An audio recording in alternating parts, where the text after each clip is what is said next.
Check, check. Okay, let's go. All right, so the first thing we're going to do is we're going to open up Adobe Premiere Pro. And when you do, you'll be prompted with this screen, and obviously we'll want a new project. And the first screen that pops up is our project settings. So the video display format is going to be timecode. That's just a default. Display format, we're going to sample our audio so it comes out in real time. And digital video is usually a good capture format, but not that we capture, it's just good to know. Scratch disk, we won't touch that. That just tells us where our actual footage is going and when all of our previewed material that's been rendered is being stored. So save it to your desktop or wherever else you'd like to save your project. It's completely up to you.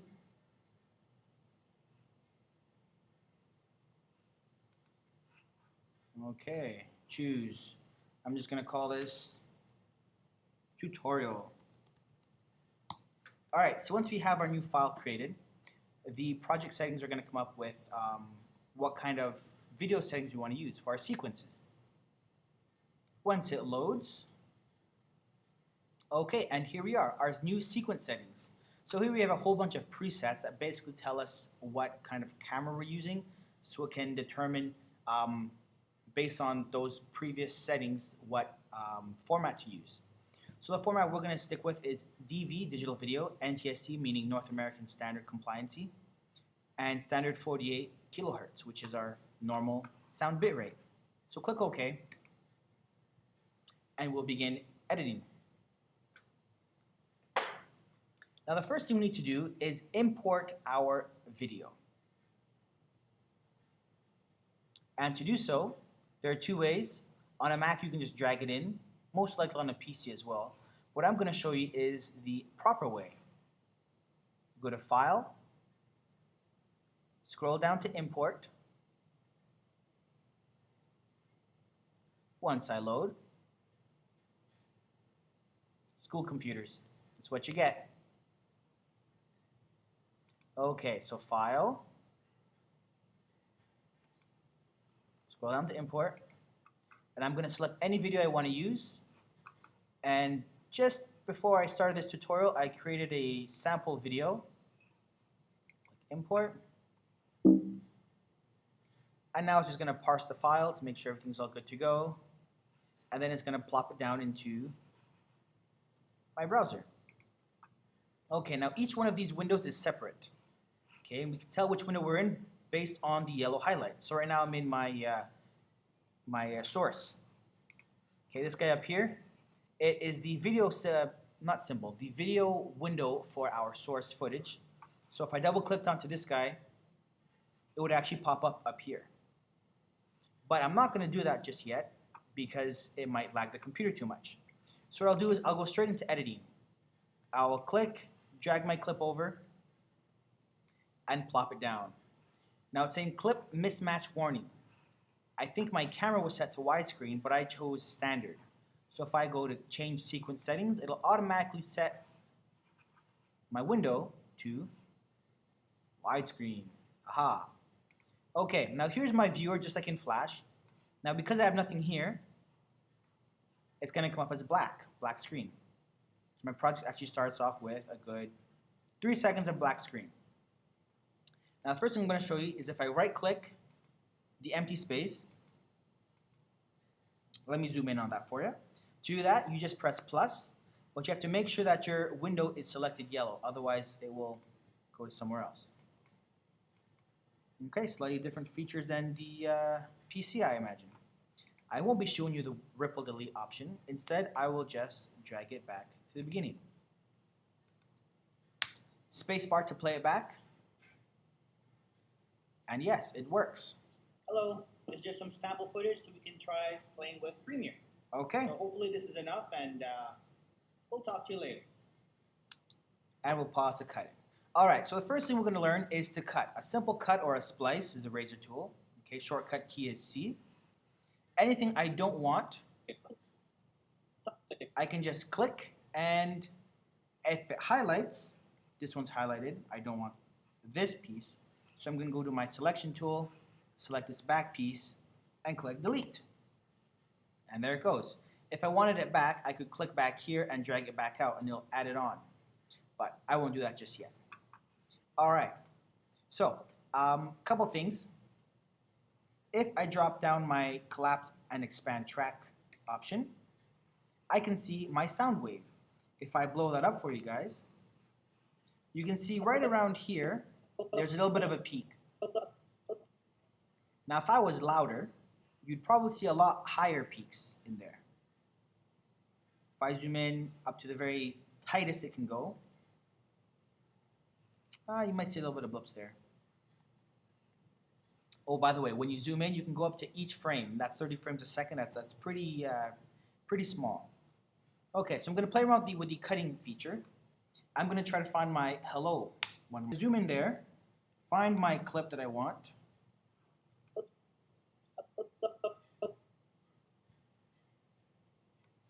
Okay, I'm going to cut. Now I cut into there. I'm going to also find the beginning of my hello. Okay, take my V for my selection tool, shortcut key, same as Flash. Okay, I'm going to copy, edit, copy, and this is just like any standard copy paste. Now anywhere I paste it is where it's going to be my my screen head, my play bar. So if I click out here and I go Command V, Command V, Command V, there we go. I have multiple instances of me saying hello, but I tried to do it deliberately so it sounds like he, he, he, he, he. Let's see how close I got to that. Okay. If I wanted the rest of that, I'd come out here, select this piece, Command C to copy it, come back out here, zoom out, zoom in. That's how I navigate. It's quite easy that way. Come back to exactly where I want it, Command V, when I zoom back out. Now I have my original clip untouched, just a little cut up. When I play this back, okay, there we go. Anything that's yellow means that it's original footage and there's no effects to it. So now let's add some basic effects. Okay, I'm going to take this clip right here and I'm going to change the audio. Can I right click with this mouse? I don't believe so. So what I'm going to do is I'm going to switch over to a different mouse. Just a moment.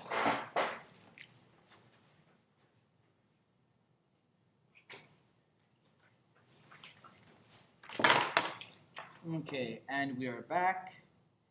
Just swapping out mice. Does my mouse still work? Great, it does. Okay. So if I right click, there we go. Now I can get all my properties up. Max. All right.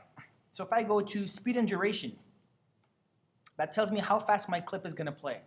If I want to go slow-mo, I would drag it out.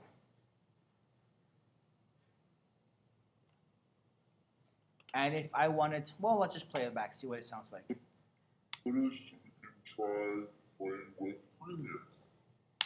Okay, there we go. Now, if I wanted to keep the sound of my voice, what I could do is I could say maintain audio pitch. And that when I play it back, it'll have to render a little bit. Some sample footage so we can try playing with Premiere. Okay, so as you can see, a little bit of a different sound, but still very much me. Okay, the next thing we can do is we can play with the opacity. If I take this clip and I drag it up to say video 3 track, my audio still stays there. So I'm going to drag that down to video 2. I'll just play with audio and video 2 for now. If I drag it over, basically my video 2 takes over anything over top of my video 1. And then automatically it changes. Now one thing I'll have to do to be able to see it is I'll have to press enter and render it. Just some sample footage so we can try playing with Premiere. Hello, so hopefully this is enough and... Okay, there we go. Now if I play around with this just a little bit more, That one doesn't have any video on it anymore, strangely enough. So I'll just cut up this guy. I think it's starting to lag. So let's get something going up here.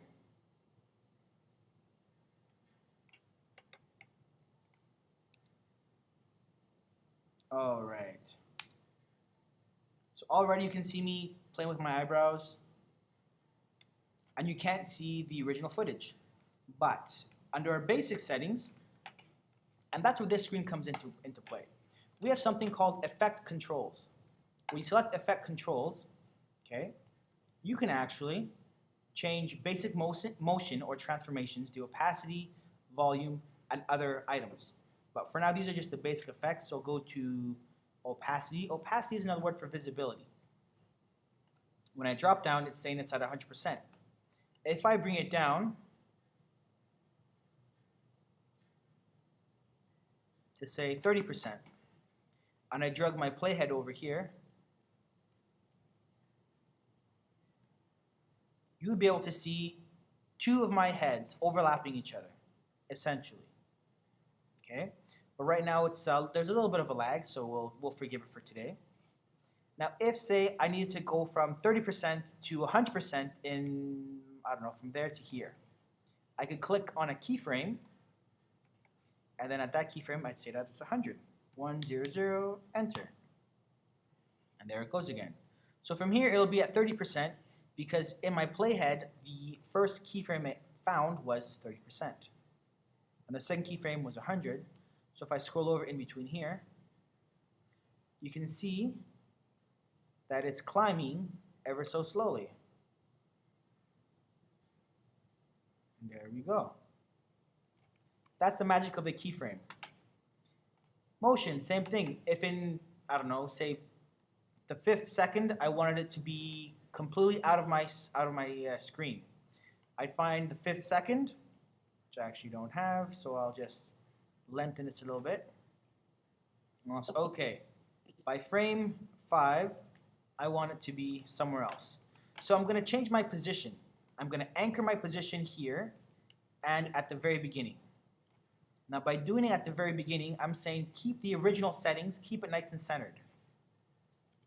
And when I'm over here, just like you do with your animations in Flash, and click on my keyframe, and I'm going to say I want it to go, yeah, sure, I'll go that way.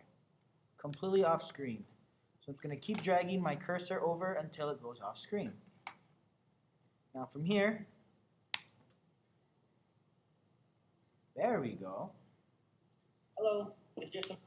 Moving along. Looking good. Okay, now I can see that I now have a red bar, which tells me that the computer is catching up with itself. So when I was playing with the opacity earlier, now is a good example of it. Because you can see the one opacity overlapping the other, and you have two different screens. Is there some sample footage? Hello? There we go. And if you want to play something backwards, right click, speed duration, reverse speed. Now it might lag on us, but because it's right, if I press enter, I can render it, thereby making the previews that much more visible. And it actually tells you a good, fairly accurate rendering time. This is usually the longest part in video editing, is the rendering time. So make sure that you always render ever so often so that your clips change. Okay, now while this thing is going, I'm going to show you guys a few shortcuts. Spacebar is your play control. C is your razor tool. V is your selection tool. And with those 3 keys, you can save yourself a lot of time and a lot of maneuverability. Cell phone. My bad. Okay, now, as I said, your audio is real time. I can also make myself go into chipmunk mode if I wanted to. Or I could mix multiple sounds together. And when you mix multiple things together,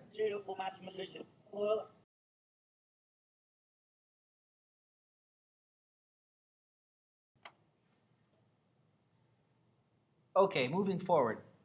The next thing you guys need to know are where to find special effects. Okay, to find special effects, what you need to do is go back into your source list, click on Effect, and here are all your effects right here.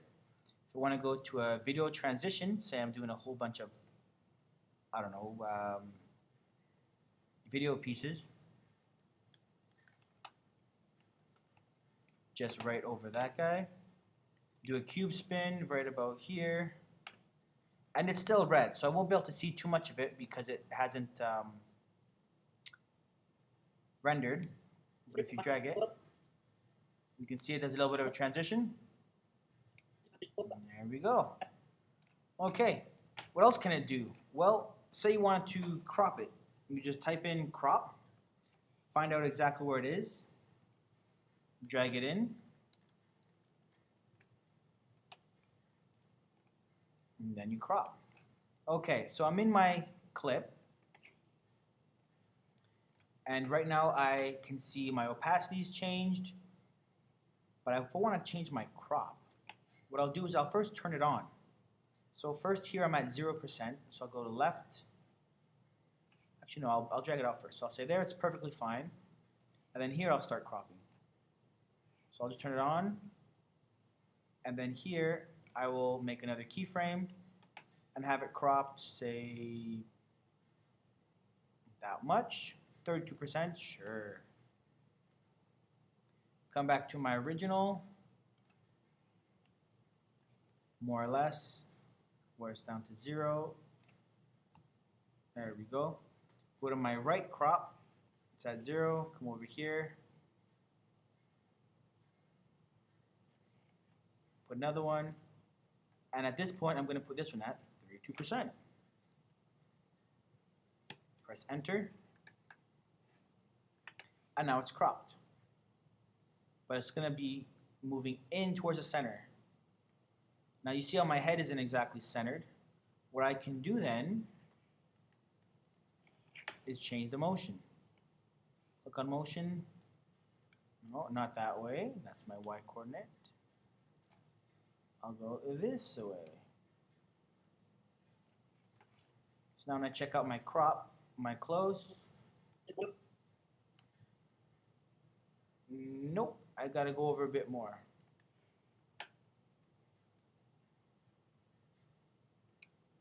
It's bringing my whole thing first. Okay, so what I need to do is I need to move my head first and then crop it. So to reset your crop, all you have to do is find your crop, click on the effects, toggle it off, toggle it back on. Actually, no, this guy. Do I want to clear all my keyframes? Yes, yes I do. Am I right? Do I want to lose all my keyframes? Yes, yes I do. Absolutely. Okay, so now my computer is just lagging. I'm going to put this to 0, enter, and 0, enter. You can play around like that. And as long as you have your keyframe on, you can just get the eyes if you wanted to.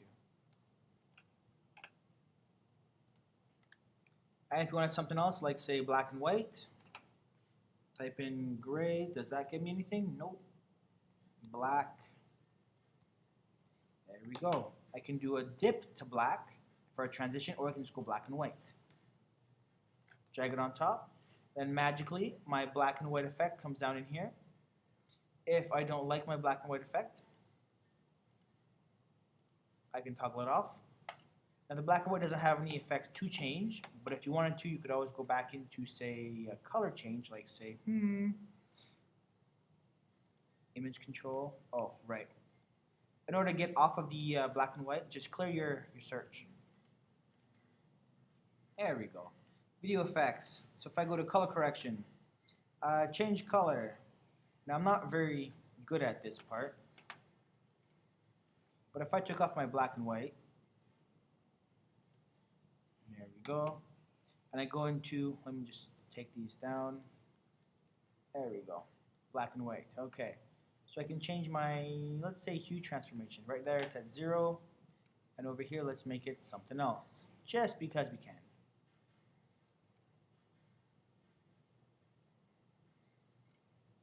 Sure, we'll say 90. Saturation transformation. There we'll have it. Sure, let's bring it up. And here we'll have it at 0. Keyframe, bring it back down to 0. 0.0. Enter. color to change. Now let's go with color picker. Okay. Let's say green. Can I select? Let's go to white. Try to clear out the background. See if that'll work. Matching tolerance of 15%. Okay, we can try that. Now if I press enter, it'll render. Click down here, press enter. And shortly, with the magic of video editing,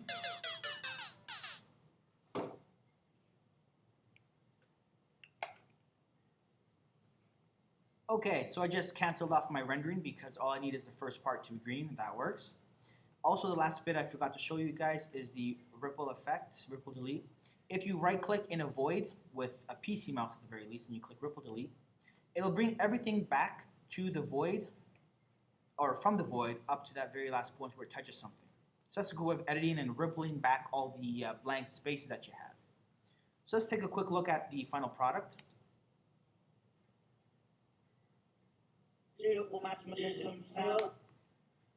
Okay, so you can see that my color slowly changes. It gets more and more saturated. Now because it was lagging, and of course it wasn't rendered, you couldn't see everything. But that's the general effect, and that's how you would do some edits. Layering video on top of video, cropping, changing the motion, the sizing, the opacity, transitioning, and so on and so forth. And if I want to take an audio out, just toggle it off. There we go. If I want to hold on to a video but take off its audio, I would lock the video and click delete on the audio. That way my video still stays there because really they're all linked. And now I'd have this video with this audio. Just some sample footage so we can try playing with Premiere. And it's lagging, of course. So hopefully this is enough. And right. And because this one's all blank, you couldn't see anything. All right, so there's quite a bit more, especially in this category. But hopefully you guys have a little bit of an intro and your feet wet. And thank you for watching. We'll see you guys next time.